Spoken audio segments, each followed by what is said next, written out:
Welcome to big news. నేను మీ గౌసుద్దీన్ షేక్.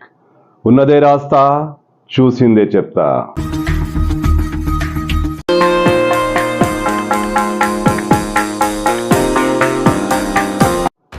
ముఖ్యమంత్రి రేవంత్ రెడ్డి ఎమ్మెల్యేలపై చాలా సీరియస్గా ఉన్నారట.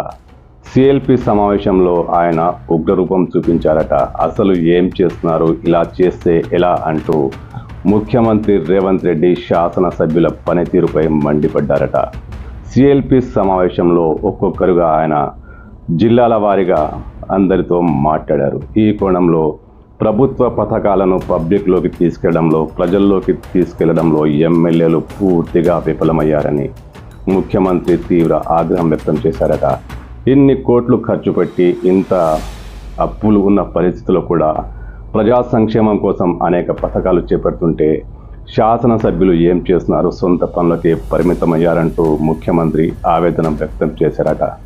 మరీ ముఖ్యంగా కులగణన విషయంలో జిల్లాలో ఉత్సవాలేవి, పండుగలేవి, ప్రజల్లో తీసుకెళ్లే పరిస్థితులేవి అంటూ ముఖ్యమంత్రి ఆగ్రహం వ్యక్తం చేశారట.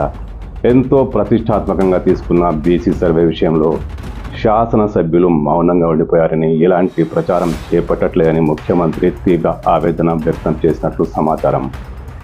ప్రతిపక్షాలు చేస్తున్న విమర్శలకు ధీటుగా తమ పథకాలు ప్రజల్లోకి వెళితే పరిస్థితి వేరే ఉంటుందని, కానీ శాసనసభ్యులు అలా చేయలేకపోతున్నారని ముఖ్యమంత్రి తీవ్ర స్థాయిలో ధ్వజమెత్తినట్లు తెలుస్తోంది. ఒకవేళ పరిస్థితులు ఇలా ఉంటే ముందు కష్టమేనన్నట్టు ముఖ్యమంత్రి మాట్లాడారట.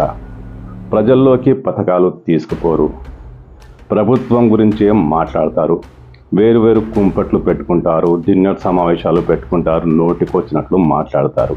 ఇలా ఉంటే ఎలా, సహించేదే లేదు, ఎంతటి వారైనా చర్య తీసుకోక తప్పదంటూ ముఖ్యమంత్రి కాస్త ఘాటుగానే హెచ్చరించారట. మరి డిన్నర్ మీటింగ్పై ఆయన తీవ్ర ఆగ్రహం వ్యక్తం చేశారట. ఎవరికి వాళ్ళు సమస్యలుంటే మీటింగ్లు పెట్టుకోవడం ఏంటి, నేను ఉన్నాను, అందరికీ అందుబాటులో ఉన్నాను, నేను లేకపోతే పిసిసి చీఫ్ ఉన్నారు, ఎందుకు మాట్లాడుకోరు, ఎందుకు వేరు కుంపట్లు పెట్టుకునేలా మాట్లాడుతూ అక్కడ ఏమీ లేకున్నా ప్రతిపక్షాలకు అవకాశాలు ఎందుకు ఇస్తున్నారంటూ ముఖ్యమంత్రి తీవ్ర స్థాయిలో ఫైర్ అయినట్టు సమాచారం.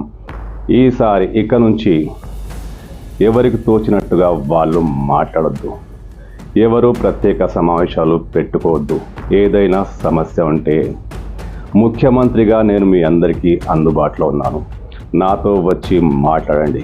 నేను అందుబాటులో లేకపోతే పిసిసి చీఫ్ మహేష్ కుమార్ గౌడ్ ఉన్నారు, ఆయనతో మాట్లాడండి. కానీ తలాతోక లేకుండా ఎవరికి తోచినట్టు వాళ్ళు మాట్లాడితే సహించేదే లేదంటూ ముఖ్యమంత్రి తీవ్ర స్థాయిలో చాలా సీరియస్గా పార్టీ శాసనసభ్యులకు వార్నింగ్ ఇచ్చేశారట. కొంతమంది మంత్రులపై కూడా ముఖ్యమంత్రి సీరియస్ అయినట్లు సమాచారం.